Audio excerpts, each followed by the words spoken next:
हर व्यक्ति की सुरक्षा हम नहीं कर सकते, ये कह रहे हैं मुख्यमंत्री खट्टर। तो कुर्सी तो छोड़ देनी चाहिए उनको। अगर आप सुरक्षा ही नहीं कर सकते तो आप सरकार किस बात के भाई? नहीं, देखिए दीपक जी, एक दुर्भाग्यपूर्ण घटना हुई है मेवात में, नूह में, जो कि हरियाणा में ऐसी हिस्ट्री नहीं है धार्मिक रूप से कोई इस तरीके के तनाव की चीजें या कोई आउट ऑफ कंट्रोल होने वाली कभी। गजब की बात करते हैं नीलकमल जी। नूह में और मेवात में क्या इलाके हैं, 80-20 चलता है वहां पर, आपको पता नहीं है? और वहां पर कितने कन्वर्जन हो रहे हैं, इस पर तो बड़ी बड़ी किताबें लिखी गई, बड़े बड़े सीरीज बन गए, ये सबको पता है, ये ओपन सीक्रेट है मेवात का। नहीं, लेकिन इसके साथ साथ देखिए, अगर आप फैक्चुअली देखेंगे तो पिछले 10, 15, 20 सालों में मेवात में धार्मिक तनाव वाली या आपस में कोई मारपीट झगड़े वाली गोलीबारी वाली एक भी घटना नहीं हुई है। वो इसलिए क्योंकि आपने वहां इनको फ्री हैंड दे रखा है। स्थिति पैदा नहीं हुई। वो इसलिए क्योंकि आपने फ्री हैंड दे रखा है। ऐसा नहीं, आप झांकते ही नहीं वहां जाकर कि क्या हो रहा है। पुलिस नहीं जा पाती वहां गांव में दीपकमल जी, मुझे पता है, मैं भुक्तभोगी हूं। ऐसा सभी धर्मों के लोग, सभी धर्मों के सभी जातियों के लोग वहां रहते हैं और आराम से रहते हैं, मेलजोल से रहते हैं। ये उस तरीके का क्षेत्र नहीं है जहां पर धर्म को लेकर कोई बातें उस तरीके की होती हो। सब अपना अपना धर्म अपने तरीके से पालन करते हैं। 1947 में क्या हुआ था ये भी बता दीजिए मुझे जरा। मेवात क्यों जाना पड़ा था? हमारे बड़े बड़े नेताओं को क्यों मनाना पड़ा था पाकिस्तान मत जाओ? कौन लोग हैं ये? तो वही पहलू है। देखिए उस वक्त तो जो लाखों की संख्या में पलायन हुआ आजादी के वक्त, यहां से लोग पाकिस्तान गए, पाकिस्तान से लोग यहां आए और लाखों की संख्या में लोगों ने अपनी जान गंवाई। उस वक्त इसी मेवात के लोग महात्मा गांधी जी की अपील पर, यहाँ पर घासेड़ा एक गांव है, उस घासेड़ा गांव में महात्मा गांधी जी गए थे और उनकी अपील पर यहाँ के लोगों ने यहीं बसने का फैसला लिया था। यही वो इलाका है दिल्ली के आसपास, अगर आप देखेंगे कोई और ऐसा इलाका नहीं है जहां पर पूरी तरीके से मुस्लिम आबादी हो या जैसी संख्या आजादी से पहले थी वैसी की वैसी हो। बहुत से लोगों ने इस इलाके से पलायन किया था, लेकिन मेवात के लोग यहीं रहे थे।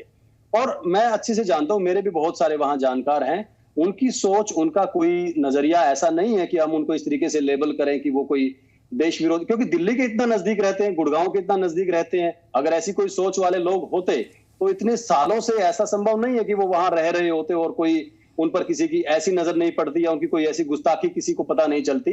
ये एक घटना है जो कुछ कड़ियों को जुड़कर इस हालात तक पहुंच गई है। और मुझे कम से कम इस बात का संतोष है कि परसों रात के बाद से कल पूरा दिन, कल पूरी रात और आज का शाम हो गई है, पिछले 36 घंटे में मेवात के लोगों ने पूरा साथ दिया है प्रशासन का और स्थिति को नॉर्मल करने की तरफ हम बढ़ रहे हैं।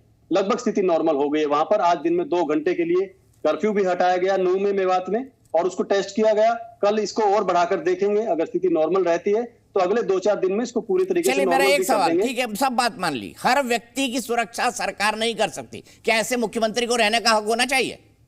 ये मुख्यमंत्री कह रहे हैं। पूरे पैनल को दिखाओ भाई, दिखाते ही रहो। देखिए मुख्यमंत्री जी ने किस कॉन्टेक्स्ट में ये बात कही है वो आपको पूरा संदर्भ देखना पड़ेगा, क्योंकि पुलिस का जो काम है वो ऐसी कोई घटना होने के बाद ही अपना पूरे तरीके से काम स्टार्ट होगा। ना हो ये पुलिस का काम है दीपकमल जी, समझ लीजिए थोड़ा। ये भी पुलिस का काम घटनाओं को रोकना है, घटना होने के बाद इन्वेस्टिगेट करना नहीं है। ये भी काम है पुलिस का, लोगों में डर रहे, कानून का डर रहे और कोई भी ऐसी घटना करने से लोग डरे, ये भी पुलिस का काम है। लेकिन अगर एक घटना होगी उसके बाद ही उसके ऊपर त्वरित कार्रवाई शुरू होगी। उससे पहले अगर हम यूं कहें कि पूरे इलाके हैं जानता हूं मैं जहां पुलिस जा ही नहीं पाती, जहां पुलिस जा ही नहीं पाती। एक बात बताइए, मेवात के कई ऐसे इलाके हैं और इस सेट को आप भी जानते हैं, आप हरियाणा की राजनीति से जुड़े हुए हैं। दीपक जी, अगर घटना के बाद होने वाली स्थिति हम पहले से ही मेंटेन करें तो क्या पूरे देश को छावनी बना दें? सवाल ये है कि घटना होने क्यों दी दीपकमल जी? सवाल ये है, मैं वही कह रहा हूं, डर होना चाहिए, डर होना चाहिए, पुलिस का, कानून का खौफ होना चाहिए। मैं तो कह रहा हूं मेवात में जा नहीं पाती पुलिस। मेवात के कई गांव में पुलिस का घुसना मना है, डरते हैं पुलिस वाले जाने से, गोली मार देंगे, पत्थर मार देंगे। मैं कई सोशल मीडिया पे स्टेटमेंट सुना रहा हूं कि जांच के लिए कोई पुलिस आए, घुसने मत देना गांव में। नहीं, आपकी इस बात से मैं इनकार नहीं करूंगा। कुछ इलाके जरूर ऐसे हैं जहां लोग बहुत ज्यादा दबंगई दिखाते हैं। पिछले साल लगभग इन्हीं दिनों हमारे एक डीएसपी सुरेंद्र बिश्नोई, जो कि डीएसपी थे, वो हरियाणा पुलिस सर्विसेज के ऑफिसर थे, उनको यहां पर लोगों ने ट्रैक्टर चढ़ाकर माइनिंग माफिया जो जिनको हम कहते हैं, माइनिंग के क्षेत्र में वो गए थे निगरानी करने, वहां पर एक डीएसपी की हत्या भी हुई थी। लेकिन कुल मिलाकर धार्मिक जो एंगल है, मैं उस नजरिए से आपको कह रहा हूं, धार्मिक एंगल से यहां पर तनाव की बात पहले नहीं रही है कभी। हम प्रत्यक्षदर्शी हैं इस बात के। आप ढूंढिए पिछले 15-20 सालों में आपको कोई घटना नहीं मिलेगी ना। एक मजहब विशेष को खुली छूट दे रखी है, जो करना है करो, आप झांकते ही नहीं उधर। नहीं है, ऐसा नहीं है। हिंदू अलग अलग ग्रुपों के लोग, अलग अलग जातियों के व्यापारी वर्ग वहां बहुत बहुत बड़ी संख्या में रहते हैं। हाँ, नाम क्योंकि लेबलिंग अलवर और नूह जो जिला है हमारा पूरे राजस्थान के और हरियाणा के बेल्ट को मेवात के नाम से जानते हैं। मेवाती लोग, मेव लोग मुस्लिम होते हैं, तो ये एक इंप्रेशन ऐसा जरूर है कि वो पूरा का पूरा कहीं ना कहीं मुस्लिम डोमिनेटेड ही क्षेत्र है। ठीक है कि संख्या अच्छी है वहां पर, लेकिन ऐसा नहीं है कि वहां पर कोई और लोग रहते नहीं है या व्यापार नहीं करते हैं या खेती नहीं करते हैं या ड्यूटी नौकरी नहीं करते हैं। महिमा जी लेट जुड़ी, मैं उनसे डिबेट शुरू करना चाहता था, लेकिन विनोद जी मुझे बताइए, दीप कमल जी कह रहे हैं एक तो सरकार ने कह दिया हर आदमी की सुरक्षा नहीं कर सकते, और मेवात वो कह रहे हैं कि तो सांप्रदायिक सौहार्द वाला इलाका है दीप कमल जी, यहाँ पे 10 साल से कोई दंगा नहीं हुआ।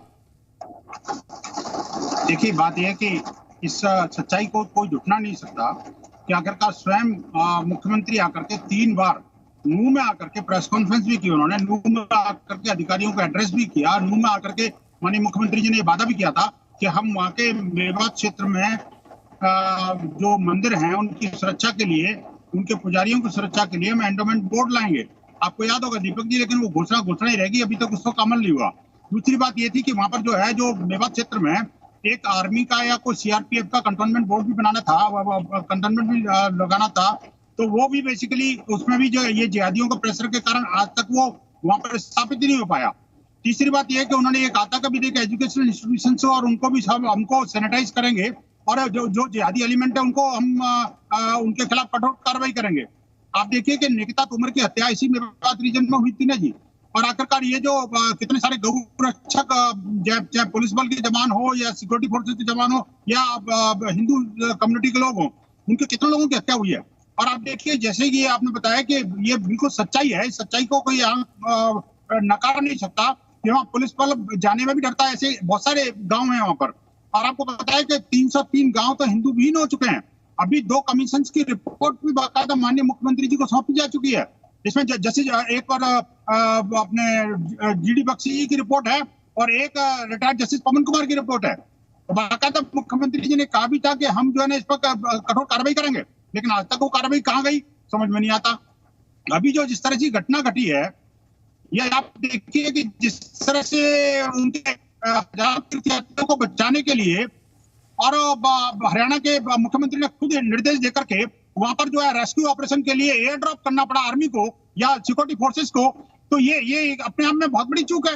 वो तो आप इस बात में जब एयर ड्रॉप कर रहे हैं किसी को, सिक्योरिटी फोर्सेस के जवान को, इसका मतलब अपने आप में साफ है कि वो कोई भारत का हिस्सा नहीं लग रहा, वो तो ऐसा लग रहा है कि मिनी पाकिस्तान है। आखिरकार पाकिस्तान में भी हमें तो एयर ड्रॉप नहीं करना पड़ता, तो हमारे जो जाबाज जाकर के मार करके सीधे चले आते हैं, लेकिन ये तो उससे भी ज्यादा खतरनाक इलाका बन चुका है। तो ऐसी स्थिति में दीपक जी वास्तव में बहुत जबरदस्त कॉम्बिंग ऑपरेशन चलाने की आवश्यकता है। यहाँ पर जो है हिंदुओं को सुरक्षा देने की आवश्यकता है, यहाँ पर जिहादी फोर्सेस को कड़ाई के साथ निपटने की आवश्यकता है। और यहाँ पर जो है देखिए अनेक बार हमने देखा कि माइनॉरिटी के नाम पर जो है ना, जो यहाँ के एजुकेशनल इंस्टीट्यूशन है, हमने पिछली बार विरोध किया था, आपको याद होगा, एक एजुकेशनल इंस्टीट्यूशन में तो साफ साफ लिखा हुआ था कि seats are reserved for Muslim community.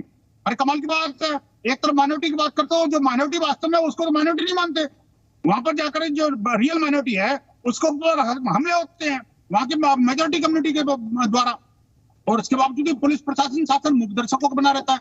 आखिर क्यों भाई, क्या उनको पता नहीं था हमारी यात्रा निकलने वाली है? लेकिन जिहादी फोर्सेस के सामने ये सारे सिस्टम नतमस्तक है। ये जो मेंटेलिटी है ना वो बदलनी पड़ेगी दीपक जी, अन्यथा तो हिंदू समाज में बहुत जबरदस्त गहरा असंतोष बढ़ रहा है।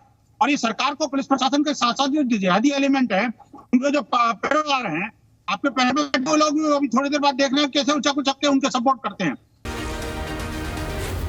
जी न्यूज़।